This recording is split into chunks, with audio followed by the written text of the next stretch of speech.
Je vais vous lire le chapitre 19 du livre international des petits trésors du commun des mortels. Ce chapitre 19 est consacré à la vieillesse et à la jeunesse.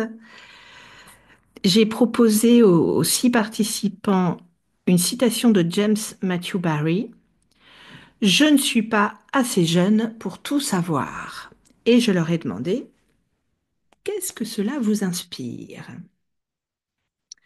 On commence avec Tracy du Minnesota aux États-Unis.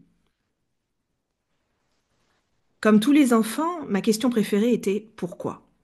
Mais j'ai grandi et comme ado, je croyais tout savoir. Ce sentiment a duré longtemps. Maintenant que j'ai 57 ans, j'ai retrouvé ma curiosité. J'ai une certaine sagesse, mais j'ai plus de questions que de réponses. La vie est tellement complexe et merveilleuse et il n'y a pas assez de temps pour tout apprendre. J'aurais besoin de plusieurs vies pour tout découvrir.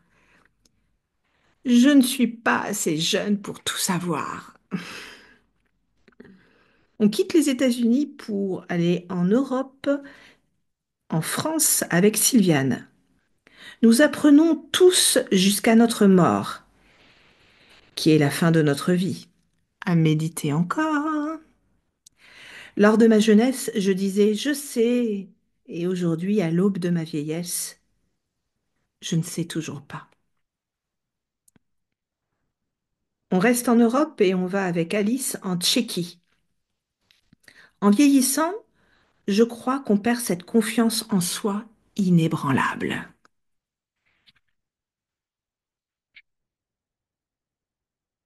On repart sur le continent américain avec Alexandra, qui est canadienne, qui est franco-canadienne. La jeunesse, c'est le songe où la candeur danse en harmonie avec l'audace. Un éclat d'inconscience en chaque pas. Quel regret de l'avoir s'éclipser à mesure que je deviens adulte. On reste sur le continent américain, mais on va un peu plus bas, en Argentine, avec Laura. Plus je prends de l'âge, plus je comprends l'immensité de mon ignorance. Plus je sais, plus j'ai des doutes. Le jeune a l'impression de tout savoir car il n'a pas encore ressenti le poids des doutes. Il faudrait donc laisser passer l'arrogance des jeunes. Et on finit ce chapitre 19 avec Zineb de France. Cela m'inspire l'insouciance qu'a l'enfant à juste être incarné et à ne pas essayer de devenir ou être quelqu'un d'autre que ce qu'il est.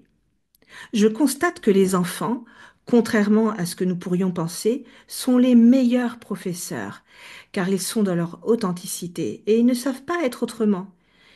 Ils sont un tout et tout est eux. Comme tout être humain, nous sommes tous constitués de la même manière.